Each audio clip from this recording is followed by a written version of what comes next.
Jerry, come back. Έλα πίσω ή έστω τηλεφώνα. Ukraine, λάθος choice. Στο τηλεφώνα. Εντάξει.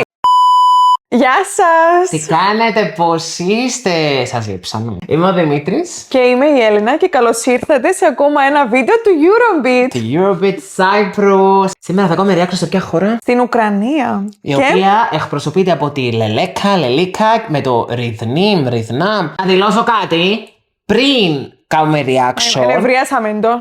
Έχω να πω ότι ήταν τεράστια αδικία που δεν επίενε η Jerry Hay.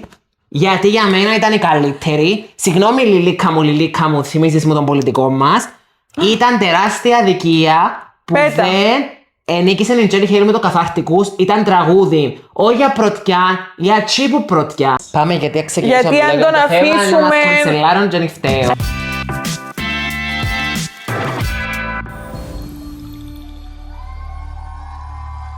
Πάμε να δούμε το κομμάτι που έφαγε την άλλη. Θα το χωνέψει. Ναι, μένει σε προκατελημένος όμως. Να το ακούς. Ελβετία 2025.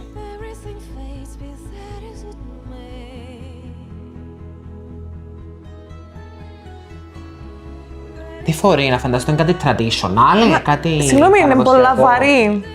Ναι, το κολλιέ τα πάνω. κρόσα. Είναι Θυμίζω μούμια, φαραώ. Είναι κάτι παραδοσιακό όμως, οπότε σεβαστού. Α, ναι. Ελβετία 2025. Η ζωή. Τεύω. Ναι, μπράβο. Μπράβο.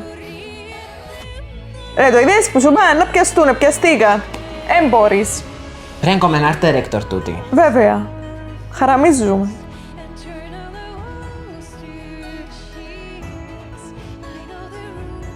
Να σου πω λίγο boring ως τώρα. Παιδιά, Θέλω κάτι, θέλω action. Οι άλλοι πέταν, τούτοι πετούν μόνο τα κρόσα. τα κρόσα. Τα toilet papers. Που είναι καν κρόσα. Συγγνώμη, είναι μόνη της. Γιατί το πλάνο. Α, Κάτι γίνεται. κάτι πίνει, ναι.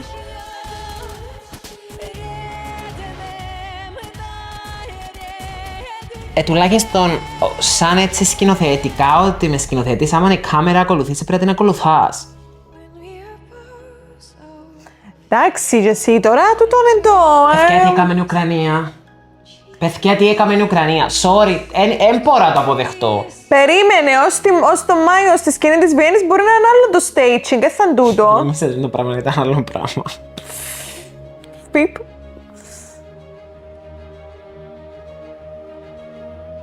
Άρε λελέκα. Να σου πω νομίζω... Θυμίζει πολλά ζαμάδα. Θα πάει καλά. Θυμίζει πολλά ζαμάδα. Είναι Ουκρανία. Να πάει καλά. Παιδιά, θέλω να αλλάξω το κανάλι.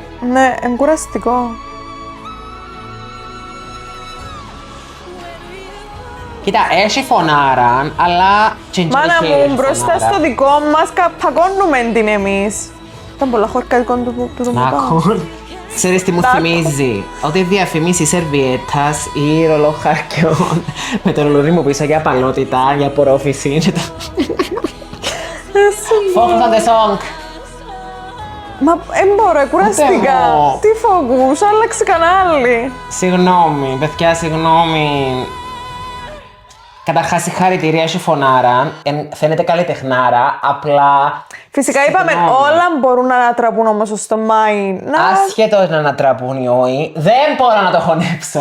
Ότι έχασε η Jerry Hay. Βάρ' την εδώ. Το point μου είναι ότι, Λιλίκα μου. Πώς το λέμε τον πολιτικό του Λιλίκα? Γιώργος Λιλίκα. Είσαι σίγουρος ότι η Λιλίκα θα το δει? Λιλίκα μου. Είναι. Έχεις ωραία φωνάρα. Είναι για όλους τους έτσι, που το βλέπουν. Δεν είναι αποκλειστικά για Jenny. Πολλά ωραία φωνάρα. Το τραγούδι σε σχέση, δεν θέλω να το συγκρίνω, αλλά θα το συγκρίνω. Όχι. Η Ουκρανία τα τελευταία χρόνια, όχι. Φαίνεται ότι περνάμε βίσιμα στον τελικό. Έλα. Κορεχάκια. Είναι και Eurovision το τραγούδι. Δεν ξέρω. Είναι διαφημιστικό καμπάνια για σαμπουάν, για. Βασικά να σου πω κάτι, ναι, πέρασε και δεν ακούμπησε. Καθόλου. Δηλαδή, αδιάφορο. Jerry, come back. Έλα πίσω ή στο τηλεφώνα. Ukraine, λάθος choice. στο τηλεφώνα. Εντάξει, δεν πειράζει, καλύτερα για μας. Που είναι λάθος choice. Δεν ανήκει η Τζέρι. Σκέφτου το έτσι. Καλύτερα. Μπράβο στη Λελέκα. Φίλοι μου. Εσάς πώς σας φάνηκε λοιπόν το τραγούδι της Ουκρανίας? Μην μας ακούετε που το κράζουμε, να το ακούσουμε φορές, να το χωνέψουμε. Γράψτε μας κάτω στα σχόλια την άποψή σας. Θεωρήσατε και εσείς ότι η νίκη ήταν δίκαιη ή απογοητευτήκατε για την Τζέρι Χέιλ? Έτσι να το λαλώ, που να τελειώσει η χρονιές Eurovision. Επίσης κάντε μας follow στο social media και το Eurobeat Cyprus αλλά και την Έλενα. Θα αφήσω τα στοιχεία των social media της στην περιγραφή. Όλα. Και κάντε και μια εγγραφή στο κανάλι μας. Κάντε turn on και notification. Έκανα σαρδά. Δεν υπάρχει βίντεο που να μην κάνω σαρδά. Δεν πειράζει. Για να είσαστε στην παρέα μας, γιατί σας στέλνουμε μαζί μας. Μέχρι την επόμενη φορά, καλή συνέχεια.